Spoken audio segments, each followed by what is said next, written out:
कहानी की शुरुआत में हमें फ्यूचर में एक ऐसा वक्त दिखाया जाता है जब जिंदगी बहुत आसान थी, लेकिन अब सब कुछ बदल चुका है। दुनिया एक सूखी हुई वीरान जमीन में बदल चुकी है। बरसों से बारिश नहीं हुई, लोग प्यास और भूख से लड़ते हुए हर दिन जिंदा रहने की कोशिश कर रहे हैं। जमीन अब पूरी तरह रेगिस्तान बन चुकी है। इसी बर्बाद हुई दुनिया में कुछ लोग अब भी इस उम्मीद में हैं कि दुनिया जल्दी ही पहले जैसी हो जाएगी। इसके बाद हमें होम टाउन में रहती हुई एक फैमिली दिखाई जाती है जिसमें अर्नेस्ट नाम का आदमी है, जिसके पास गांव में बहुत ज्यादा जमीन है। लेकिन अर्नेस्ट की जमीन पिछले कई सालों से पानी न होने की वजह से बंजर हो चुकी है। अर्नेस्ट के पास इतने पैसे भी नहीं कि वो महंगे दामों पर पानी खरीद कर अपनी जमीन उगा सके। इसीलिए अर्नेस्ट ने सरकार से भी कई बार रिक्वेस्ट की कि मेरी जमीन अभी इस काबिल है कि अगर उसे पानी मिले तो वो दोबारा से हरी भरी हो जाए। लेकिन कोई भी अर्नेस्ट की बात पर यकीन करने को राजी नहीं होता। इसीलिए अर्नेस्ट खुद ही अपनी जमीन खोदकर पानी तलाश करने की कोशिश करता है। लेकिन कई दिनों की मेहनत के बाद भी अर्नेस्ट को वहां से पानी नहीं मिलता। अब तक तो अर्नेस्ट की पानी निकालने वाली मशीन भी खराब होने लग चुकी थी। एक दिन अर्नेस्ट की जमीन में पानी की मशीन चोरी करने के लिए दो चोर आते हैं। लेकिन अच्छी बात ये थी कि अर्नेस्ट को उन दोनों के बारे में पता चल चुका था। अर्नेस्ट भागता हुआ अपनी गन लाता है और उन दोनों पर तान देता है। चोरों को अपनी मौत सामने नजर आ रही थी, इसीलिए वो बहाना करने लगते हैं कि हम काफी दूर से आए हैं, इसीलिए हमें कुछ पानी की जरूरत है। अर्नेस्ट को उनकी हालत देखकर दोनों पर तरस आ जाता है, इसीलिए वो इन दोनों को पानी देने का सोचता है। लेकिन तभी वो लोग अपने पास रखी हुई गन निकाल लेते हैं। अर्नेस्ट बहुत गुस्से में आ जाता है और बिना कुछ सोचे समझे ही दोनों को शूट करके मार देता है। इसका मतलब ये है कि पानी की इतनी कमी हो चुकी है कि लोग पानी के लिए एक दूसरे को मारने पर आ चुके हैं। अगले दिन अर्नेस्ट अपने बेटे जीरो के साथ वाटर सप्लाई वाली जगह पर जाता है, जहां इसकी मुलाकात मैक्स नाम के आदमी से होती है। ये लोग प्राइवेट कंपनीज के साथ मिलकर बड़ी बड़ी मशीन्स लगाते हैं और पानी निकालकर शहर के अमीर लोगों को महंगे दामों पर बेचते थे। अर्नेस्ट इनको बताता है कि यहाँ से कुछ दूरी पर मेरा खेत है। आपकी मशीन्स की वजह से जो थोड़ा बहुत पानी हमें मिलता था, अब वो आना भी बंद हो गया है, इसीलिए आप लोग अपनी मशीन्स को यहाँ से कहीं और ले जाओ। लेकिन मैक्स अर्नेस्ट को बुरा भला कहता है और उसकी बात मानने से साफ साफ इनकार कर देता है। अर्नेस्ट भी अब चुपचाप कुछ पानी लेकर वापस घर की तरफ निकल आता है। अर्नेस्ट के पास इतना खाना पानी नहीं था कि वो अपने गधे को भी पेट भरकर खाना दे सके, इसीलिए अर्नेस्ट के गधे की हालत भी खराब हो चुकी थी। वो बहुत ज्यादा कमजोर हो चुका था। रास्ते में आते हुए गधे का पांव एक पत्थर से स्लिप होता है और वो नीचे जा गिरता है, इसीलिए उसके अगले दोनों पांव टूट जाते हैं। बेचारा गधा पहले भूखा प्यासा परेशान था, लेकिन अब वो चलने के काबिल भी नहीं रहा।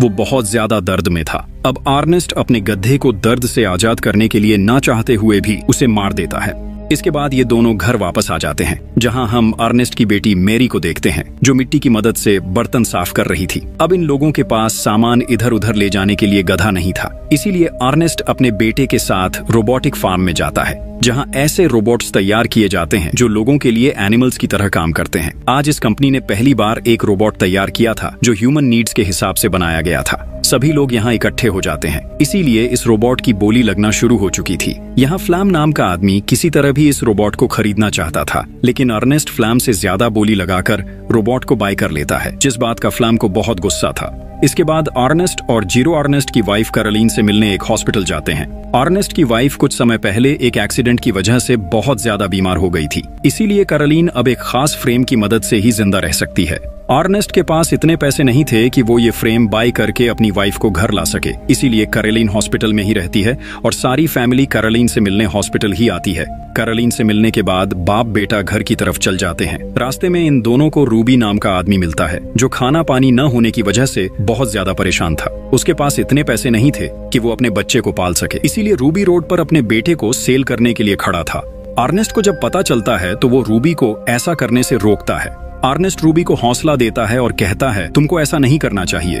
रूबी अर्नेस्ट को पहले से जानता है, इसीलिए वो अर्नेस्ट को बताता है कि तुम्हारी बेटी मैरी का किसी लड़के के साथ चक्कर चल रहा है, इसीलिए तुम्हें उसे कंट्रोल में रखना चाहिए। ये बात सुनकर अर्नेस्ट को रूबी पर बहुत गुस्सा आता है, इसीलिए वो चुपचाप घर चला आता है। अर्नेस्ट मैरी के पास जाकर उससे पूछता है और कहता है, तुम्हें मुझे बताना चाहिए था। लेकिन मैरी अर्नेस्ट से कहती है, मैं अपनी जिंदगी के फैसले खुद कर सकती हूँ, आपको मेरी जिंदगी में इंटरफियर करने की कोई जरूरत नहीं।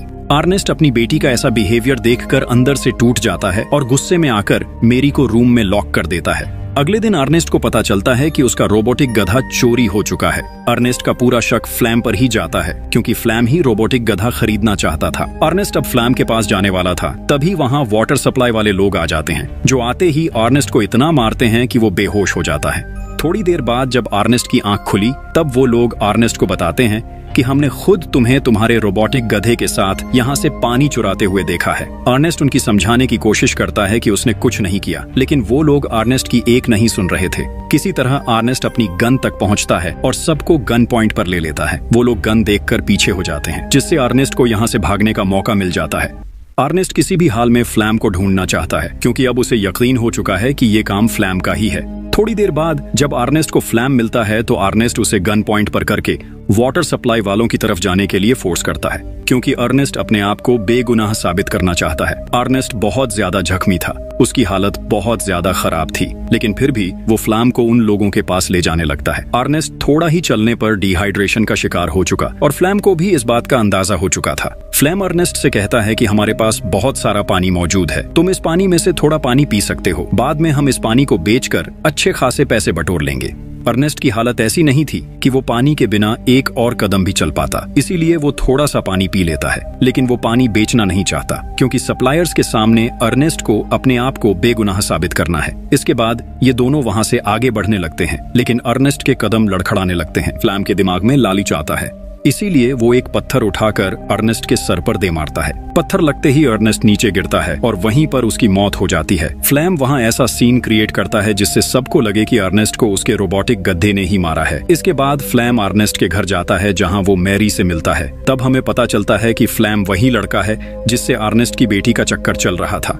मैरी फ्लैम से मिलकर बहुत खुश होती है। इधर हम जीरो को देखते हैं, जो अपने डैड के काफी देर तक घर न आने पर बहुत ज्यादा परेशान हो चुका था, इसीलिए वो डैड को ढूंढने के लिए चला जाता है। वहाँ उसे रोबोटिक गधा मिलता है, जिसके साथ कुछ वाटर बॉटल्स भी पड़ी हुई थी। ये बॉटल्स उसी वाटर सप्लायर की थीं जिनके पास जीरो और अर्नेस्ट मूवी की शुरुआत में गए थे। जीरो को पता चल चुका था कि उसके डैड अब इस दुनिया में नहीं रहे। इसके बाद जीरो वो बॉटल्स लेकर सप्लायर के पास जाता है, तो उन्हें भी पता चल जाता है कि अर्नेस्ट ने उनकी बॉटल्स नहीं चुराई थी, क्योंकि अगर अर्नेस्ट बॉटल्स भरता तो बाकी की बॉटल्स भी वहीं पर होनी चाहिए थी। जीरो को भी लगता है कि उसके डैड को रोबोटिक गधे ने ही मारा है, इसीलिए उसे रोबोट पर बहुत गुस्सा आ जाता है। घर आकर जीरो उसे तोड़ने की कोशिश कर रहा था, तभी वहाँ फ्लैम भी आ जाता है। फ्लैम जीरो के सामने अच्छा इंसान बनने की कोशिश करता है। वो जीरो को हौसला देता है और उसे झूठी तसल्ली देता है। जीरो भी फ्लैम की बातों में आ चुका था। एक दिन फ्लैम जीरो से कहता है कि मैं तुम्हारी बहन को पसंद करता हूँ, इसीलिए मैं उससे शादी करना चाहता हूँ। जीरो भी अब तक फ्लैम को एक्सेप्ट कर चुका था। फ्लैम का असली मकसद अर्नेस्ट की सारी जमीन पर कब्जा करना था, इसीलिए वो मेरी को झूठे प्यार का धोखा भी दे रहा था। फ्लैम अब उनकी खेत में फसल उगाना चाहता था, इसीलिए वो वाटर सप्लायर्स के पास जाकर कहता है कि मुझे इलीगली अपनी फसल उगाने के लिए पानी दो। जब मेरी फसल उगेगी तो हम दोनों आधे आधे पैसे रख लेंगे।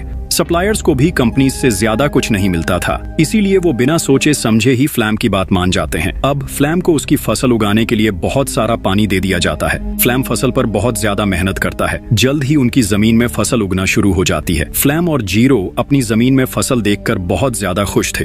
अब तो फ्लैम और मेरी शादी भी कर लेते हैं। फ्लैम अब अपनी जिंदगी में बहुत खुश था, उसकी लाइफ बहुत अच्छी चल रही थी। लेकिन एक दिन फ्लैम के पास बैंक से कुछ लोग आते हैं, जो फ्लैम को बताते हैं कि अर्नेस्ट ने अपने खेतों के लिए बैंक से लोन लिया था, लेकिन काफी समय गुजर जाने के बाद भी उसने अपना लोन अदा नहीं किया।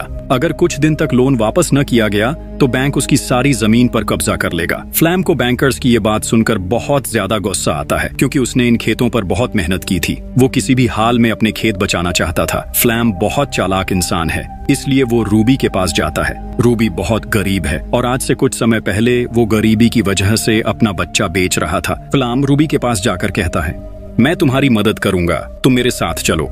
रूबी भी बिना अपनी पत्नी को बताए अपने बेटे के साथ फ्लैम के साथ चला जाता है। फ्लैम मौका देखकर चोरी चोरी रूबी के बच्चे को बेच देता है। इसके बदले उसे बहुत सारे पैसे मिलते हैं। जब रूबी को इस बारे में पता चलता है तो वो फ्लैम से लड़ने लगता है, लेकिन जिन लोगों को बच्चा बेचा गया था उनके एक कानून के मुताबिक जब सौदा हो गया तो उसकी कोई वापसी नहीं होती, इसीलिए वो लोग रूबी को मार देते हैं। साथ ही वो फ्लैम को भी शूट करने की कोशिश करते हैं, क्योंकि उन्हें लग रहा था कि फ्लैम रूबी के कहने पर ही उसका बेटा बेच रहा है। इस गोलीबारी में रोबोट को भी एक गोली लग जाती है। फ्लैम रोबोट को छोड़कर वहां से भाग जाता है, क्योंकि वो जीरो को बताएगा कि उसने अर्नेस्ट का रोबोटिक गधा बेचकर बैंक का कर्ज अदा कर दिया है। रोबोट में एक फीचर था कि अगर उसका मालिक उसे कहीं छोड़कर चला जाए तो रोबोट की सारी सेटिंग्स रीसेट हो जाती थी। इसी वजह से अब रोबोट धीरे धीरे खुद ही अपने डिफॉल्ट ओनर की तरफ जाने लगता है। ओनर जैसे ही रोबोट को देखता है तो वो अचानक हैरान रह जाता है। रोबोटिक गधे के ऊपर नंबर प्लेट की तरह अर्नेस्ट का नाम लिखा हुआ था। इसीलिए ऑनर रेडियो की मदद से अर्नेस्ट से कांटेक्ट करने की कोशिश करता है। इधर हम फ्लैम को देखते हैं जो बहुत खुश है क्योंकि उसने बैंक का लोन अदा कर दिया है। जीरो जब ऑनर की ये न्यूज सुनता है तो वो बहुत ज्यादा परेशान हो जाता है। खाना खाते हुए जीरो फ्लैम से पूछता है, क्या तुमने सच में रोबोट को बेच दिया है? ये सुनकर फ्लैम को बहुत गुस्सा आ जाता है। वो जीरो को बहुत बुरा भला कहता है। फ्लैम का ऐसा बर्ताव देखकर जीरो का शक और भी गहरा हो जाता है। अगले दिन जीरो उसी कंपनी में जाता है जहां से वो और उसके डैड ने रोबोटिक गधा खरीदा था। वहां जीरो की मुलाकात ऑनर से होती है। तब तक ऑनर ने रोबोटिक गधे को पूरी तरह ठीक कर दिया था। इसके साथ ही वो जीरो को एक खास बात बताता है। ऑनर कहता है कि रोबोट अपनी मेमोरी में वीडियो रिकॉर्डिंग भी करता है। जीरो जैसे ही वो रिकॉर्डिंग देखता है उसे सच्चाई पता चल जाती है। असल में उसके डैड का कातिल कोई और नहीं बल्कि फ्लैम ही था। जीरो ये जानकर बहुत ज्यादा चौंक जाता है। इसके बाद वो घर आता है और फ्लैम से कहता है, हमारा रोबोट खुद ही घर वापस आ गया है, लेकिन तुमने तो कहा था कि तुमने उसे बेच दिया है। इस पर फ्लैम कोई जवाब नहीं देता। जीरो को फ्लैम पर बहुत गुस्सा था, लेकिन वो फिलहाल किसी अच्छे मौके की तलाश में था। जीरो फ्लैम से कहता है, तुम्हें रूबी अपने पास बुला रहा था। ये सुनकर फ्लैम बहुत ज्यादा घबरा जाता है क्योंकि रूबी तो पहले ही मर चुका था। अगले दिन फ्लैम को रूबी की तरफ से एक चिट्ठी मिलती है। उस चिट्ठी में रूबी लिखता है, मैं बहुत परेशान हूँ, इसीलिए मुझे तुम्हारी बहुत जरूरत है। रूबी ने एक वीरान जगह का पता चिट्ठी में लिखा था।